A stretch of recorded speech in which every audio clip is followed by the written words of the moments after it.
नमस्कार विद्यार्थियों। हम लोगों की सीरीज सॉलिड स्टेट के ऊपर वीडियोस की चल रही है। आज की इस वीडियो में हम लोग कुछ टाइप्स ऑफ क्रिस्टल्स, कितने तरीके के क्रिस्टल्स होते हैं, क्रिस्टल सॉलिड का एक हिस्सा है। तो क्रिस्टल्स कितने प्रकार के हो सकते हैं या उनका कैटेगराइजेशन, उनका वर्गीकरण किस तरीके से किया गया है और उनकी क्या विशेषताएं हैं, इसके इसके बारे में आज हम कुछ चर्चा करेंगे। मुख्य रूप से 4 भागों में इनको विभाजित किया गया है या वर्गीकृत किया गया है। पहला मॉलिक्यूलर क्रिस्टल्स, दूसरा कोवेलेंट क्रिस्टल्स, तीसरा आयनिक क्रिस्टल्स और चौथा मेटेलिक क्रिस्टल या धात्विक क्रिस्टल। और सॉलिड क्रिस्टल्स को मुख्य रूप से 4 भागों में हम विभाजित कर सकते हैं। अब इनकी अलग अलग क्या विशेषताएं हैं। जो मॉलिक्यूलर क्रिस्टल्स हैं, इसमें लेटिस पॉइंट्स क्या है? लेटिस आप जानते हैं, एक जालक है, उसको लेटिस कहते हैं। और उस जालक में कहीं कहीं पर, जिनको कि हम पॉइंट्स कहते हैं, वहां पर पार्टिकल्स अपनी पोजीशन लिए हुए होते हैं, वो लेटिस पॉइंट्स कहलाते हैं। तो मॉलिक्यूलर क्रिस्टल्स में ये लेटिस पॉइंट्स न्यूट्रल मॉलिक्यूल्स के द्वारा ऑक्युपाई किए हुए होते हैं। सामान्यतः हम पार्टिकल शब्द का यूज करते हैं, लेकिन वो पार्टिकल या कण एक एटम भी हो सकता है, आयन भी हो सकता है, मॉलिक्यूल भी हो सकता है। तो किसी लेटिस में उन पार्टिकल्स की जो पोजीशन है वो किस तरीके से है और वो पार्टिकल्स की नेचर किस तरीके का है, उस पर हमारा कैटेगराइजेशन किया गया है। तो मॉलिक्यूलर क्रिस्टल्स में जो लेटिस पॉइंट्स हैं वो न्यूट्रल मॉलिक्यूल्स के द्वारा ऑक्युपाई किए गए हैं या घिरे गए या उनको प्लेस किया गया है। ऐसी स्थिति में जो हमारे मॉलिक्यूल्स हैं वो आपस में वंडरवॉल्स फोर्स के द्वारा जुड़े हुए रहते हैं, यानी इनके बीच में जो अट्रैक्शन फोर्स है, मॉलिक्यूल्स अलग अलग जगह पर पोजीशन्ड हैं, लेकिन उन मॉलिक्यूल्स में जो अभी एटम्स हैं हम उनकी चर्चा नहीं कर रहे, बल्कि दो मॉलिक्यूल्स के बीच में, यानी दो पॉइंट्स के बीच में, और पॉइंट न्यूट्रल मॉलिक्यूल के द्वारा ऑक्युपाई किया गया है। तो उन मॉलिक्यूल्स के बीच में अट्रैक्शन फोर्स है, वो वंडरवॉल्स फोर्सेस है या डाइपोल डाइपोल इंटरेक्शन हो सकता है। यह हम मॉलिक्यूलर क्रिस्टल्स की बात कर रहे हैं और ये सॉफ्ट सॉलिड्स की कैटेगरी में आते हैं। इनके मेल्टिंग पॉइंट्स और बॉइलिंग पॉइंट्स ये लो होते हैं, यानी कम होते हैं, और पुअर कंडक्टेंस ऑफ इलेक्ट्रिसिटी, यानी विद्युत के अच्छे चालक नहीं होते।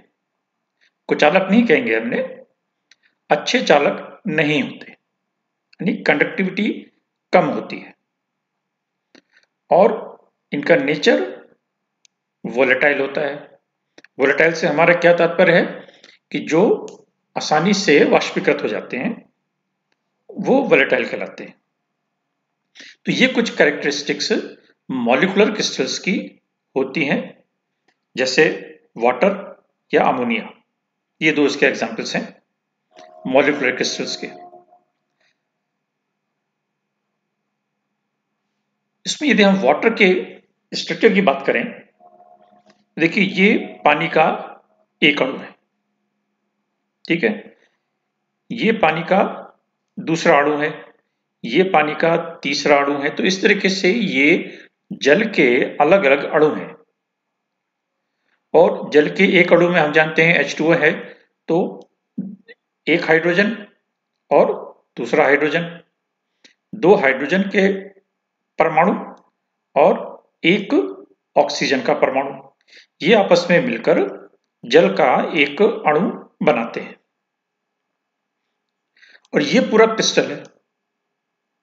तो उस क्रिस्टल में अलग अलग ये कई सारे जल के अणु हैं और एक अणु दूसरे अणु के साथ किस तरीके का अट्रैक्शन फोर्स लगाए हुए है। ये जो डॉटेड लाइन आपको दिखाई दे रही है, ये डॉटेड लाइन इनके बीच में वीक मॉलिक्यूलर अट्रैक्शन फोर्स को बताती है।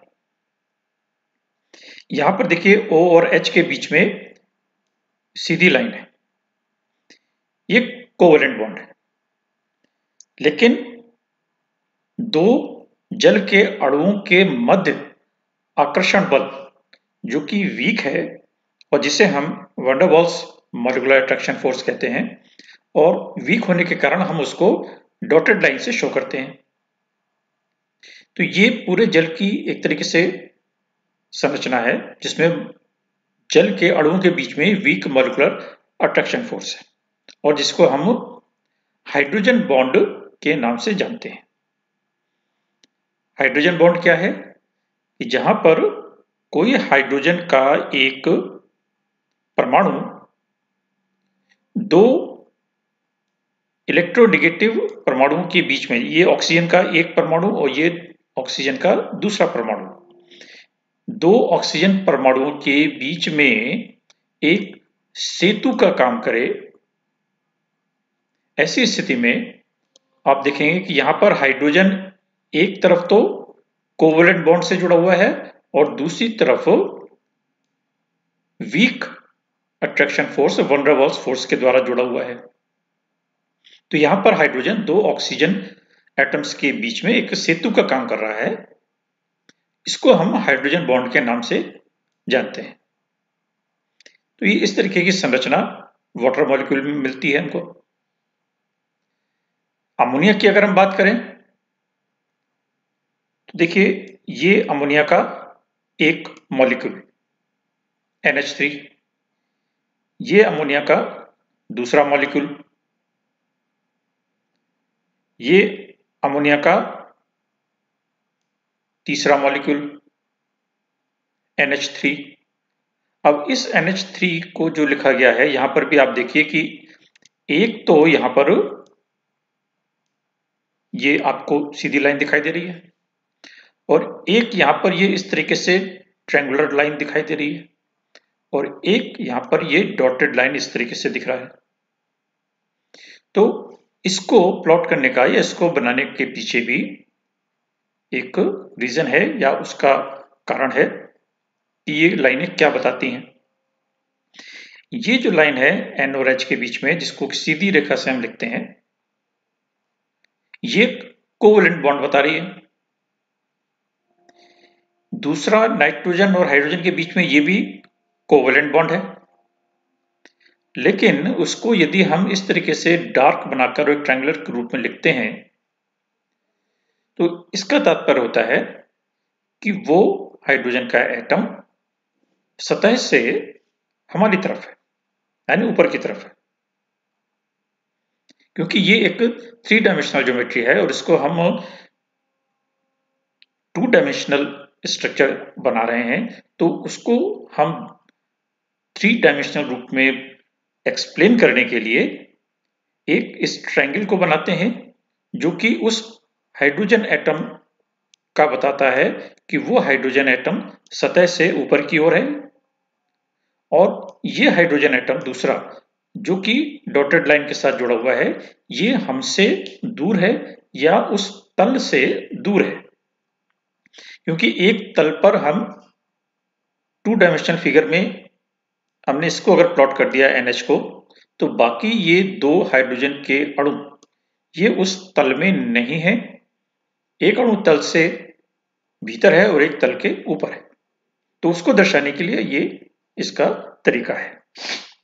तो ये अमोनिया का एक मॉलिक्यूल और अमोनिया का दूसरा मॉलिक्यूल, इनके बीच में ये इस तरीके से जो डॉटेड लाइन दिखाई गई है वो वीक मॉलिक्यूलर अट्रैक्शन फोर्स, जिसको कि हम वन डर वाल्स फोर्स कहते हैं, उसको बताती है। तो ये हाइड्रोजन बॉन्ड है, और इस हाइड्रोजन बॉन्ड की वजह से पदार्थों में कई विशेषताएं आ जाती है। यहां पर देखिए, इसको थोड़ा सा और स्पष्ट किया गया है। नाइट्रोजन और हाइड्रोजन के बीच में जो संरचनाएं बनाई गई है, इनके बीच में इनके बॉन्ड डिस्टेंस, यानी इस एक नाइट्रोजन और दूसरे नाइट्रोजन के बीच में कितना डिस्टेंस है, ये एंगल कितने डिग्री का है, ये सब यहां पर दर्शाया गया है। तो ये दूसरे मॉलिक्यूलर स्ट्रक्चर का एग्जाम्पल अमोनिया का एक उदाहरण है। आयनिक क्रिस्टल्स में जो लैटिस पॉइंट्स हैं, ये लैटिस पॉइंट्स पॉजिटिव और नेगेटिव आयंस के द्वारा ऑक्युपाई किए जाते हैं या अपनी पोजीशन लिए हुए होते हैं। यानी एक, जैसे हम लैटिस मानते हैं, क्यूबिक लैटिस है, तो क्यूबिक स्ट्रक्चर है, तो उसमें 8 कॉर्नर्स हैं। तो वो सारे कॉर्नर्स किसी एक पार्टिकल के द्वारा अपनी ऑक्युपाई किए हुए होंगे, तो वो पार्टिकल यहाँ पर पॉजिटिव और नेगेटिव आयंस होंगे। तो ऐसी स्थिति में वो आयनिक क्रिस्टल्स कहलाते हैं, और ये हार्ड होते हैं। इनका मेल्टिंग पॉइंट और बॉइलिंग पॉइंट भी हाई होता है, क्योंकि आयंस हैं और आयंस के बीच में अट्रैक्शन फोर्स अधिक होता है। तो ऐसी स्थिति में इनके बीच में जो फोर्स ऑफ अट्रैक्शन है वो भी काफी स्ट्रांग होता है या वेरी स्ट्रांग होता है, और इसी कारण उनके मेल्टिंग पॉइंट और बॉइलिंग पॉइंट भी हाई होते हैं। इलेक्ट्रिकल कंडक्टिविटी की हम बात करें तो ये पुअर कंडक्टर होते हैं सॉलिड स्टेट में। लेकिन यदि हम इनको मोल्टन स्टेट में लें, मोल्टन स्टेट से मतलब द्रवित अवस्था में, अर्थात उसको यदि हम पिघला दें, तो ऐसी स्थिति में उनकी जो कंडक्टेंस है वो बढ़ जाती है। तो आयनिक क्रिस्टल्स सॉलिड अवस्था में तो पुअर कंडक्टर्स होते हैं, लेकिन मोल्टन स्टेट में ये गुड कंडक्टर्स बन जाते हैं और पानी में सॉल्युबल होते हैं। और ऐसी स्थिति में भी इनकी कंडक्टेंस, यदि हम उनका सॉल्यूशन बना दें, तो उनकी वो कंडक्टेंस की प्रॉपर्टी शो करने लगते हैं। तो इसके एग्जांपल्स हैं sodium chloride, potassium chloride, caesium chloride, जो कि हम पुस्तक में भी पढ़ते हैं। सोडियम क्लोराइड का जो क्रिस्टल संरचना है वो कुछ इस तरीके की है, क्यूबिक है। ये फेस सेंटर्ड क्यूबिक क्रिस्टल है। क्यूबिक में भी कई तरीके की संरचनाएं होती हैं। सिंपल क्यूबिक हो सकता है, फेस सेंटर्ड हो सकता है, या बॉडी सेंटर्ड हो सकता है। तो ये सोडियम क्लोराइड की संरचना फेस सेंटर्ड क्यूबिक क्रिस्टल होती है, और इसका कोऑर्डिनेशन नंबर 6:6 है। अब इसमें यदि हम एक यूनिट सेल में कितने सोडियम क्लोराइड के पार्टिकल्स हैं उसको यदि हम कैलकुलेट करना चाहें, तो देखिए ये जैसी एक हमारी संरचना बनी हुई है, ये क्यूबिक संरचना है, जिसमें ये लाल से सोडियम आयंस दर्शाए गए हैं और ये नीले से क्लोराइड आयंस दर्शाए गए हैं। सोडियम का आकार छोटा होता है, इसलिए छोटे गोला है। क्लोराइड आयन का आकार थोड़ा सा बड़ा होता है। तो ये जो हमारी एक संरचना है वो एक यूनिट सेल है। यानी इसमें हम कह सकते हैं कि 1, 2, 3, 4 और इसी तरीके से 4 नीचे, 5, 6 और पीछे की तरफ 7 और 8। ये 8 क्यूब्स को मिलाकर एक बड़ा क्यूब बनाया गया है। तो यहां पर हर कॉर्नर पर एक एक पार्टिकल मौजूद है, और ये अल्टरनेट व्यवस्था है, sodium ion chloride ion, sodium ion chloride ion. कोई भी 2 सोडियम आयंस या पॉजिटिव आयंस या 2 नेगेटिव आयंस ये पास पास नहीं है। तो ये अल्टरनेट व्यवस्था है। तो यहां पर ये देखिए कि ये जो एक लाल वाला मान लीजिए हम सोडियम का आयन लें, तो ये जो एक सोडियम का आयन है वो इस यूनिट सेल का भी हिस्सा है, क्योंकि कुछ हिस्सा इसमें आता है, इस यूनिट सेल का भी हिस्सा है, इस यूनिट सेल का भी हिस्सा है और इस यूनिट सेल का भी हिस्सा है। यानी 4 यूनिट सेल का हिस्सा है, या इसका जो पार्टिसिपेशन है वो चारों यूनिट सेल में है। इसी तरीके से इसके ऊपर हम 4 ब्लॉक्स या 4 क्यूब्स और ड्रॉ कर सकते हैं। जैसे ये नीचे की तरफ क्यूब बना हुआ है, उसी तरीके से हम इसके ऊपर भी यहाँ पर 4 क्यूब्स और बना सकते हैं और उसमें एक पॉइंट यहाँ पर भी आएगा। तो ये सोडियम का आयन उन 4 यूनिट सेल का हिस्सा भी बनेगा। ये जो गोला थोड़ा सा ऊपर निकला हुआ है वो ऊपर के 4 यूनिट सेल में जाएगा। तो इस तरीके से ये जो हमारे एक सोडियम का आयन है वो 8 यूनिट सेल में डिवाइड हो जाता है। ठीक है ना। तो ऐसी स्थिति में एक यूनिट सेल में उसका पार्टिसिपेशन कितना होगा, 1/8 रह जाएगा। ठीक है। इसी तरीके से क्लोराइड आयंस हैं, ये फेस पर है यदि, तो फेस पर यदि कोई है पार्टिकल, जैसे मान लीजिए ये पार्टिकल फेस पर है या ये पार्टिकल फेस पर है, तो फेस पर यदि रहता है तो ऐसी स्थिति में वो कितनों का हिस्सा बनेगा, 2 का। ठीक है। यानी एक इधर की तरफ यदि यहां पर कोई पार्टिकल है इसके फेस में, यहां पर ऐसी स्थिति में, तो वो जो इधर की तरफ यूनिट सेल है उसका हिस्सा बनेगा और इधर की तरफ यूनिट सेल है उसका हिस्सा बनेगा। 2 यूनिट सेल में वो डिवाइड हो जाएगा। तो इस तरीके से एक यूनिट सेल में उसका पार्टिसिपेशन कितना है उसको हम आसानी से निकाल सकते हैं। यहां पर जो क्लोराइड आयंस हैं वो कॉर्नर्स में 8 हैं यदि, और उनका हिस्सा 1/8 है, तो यानी एक पार्टिकल बन जाता है। ठीक है। और क्लोराइड आयंस जो सेंटर में है उसका 3 कंट्रीब्यूशन बन जाता है। सोडियम जो एजेस में है उसका भी 3 बन जाएगा, और सोडियम एक बॉडी में है क्योंकि बॉडी सेंटर्ड है तो उसका कंट्रीब्यूशन 1 हो जाएगा। तो ऐसी स्थिति में एक यूनिट सेल में 4 सोडियम आयंस और 4 क्लोराइड आयंस बन जाते हैं।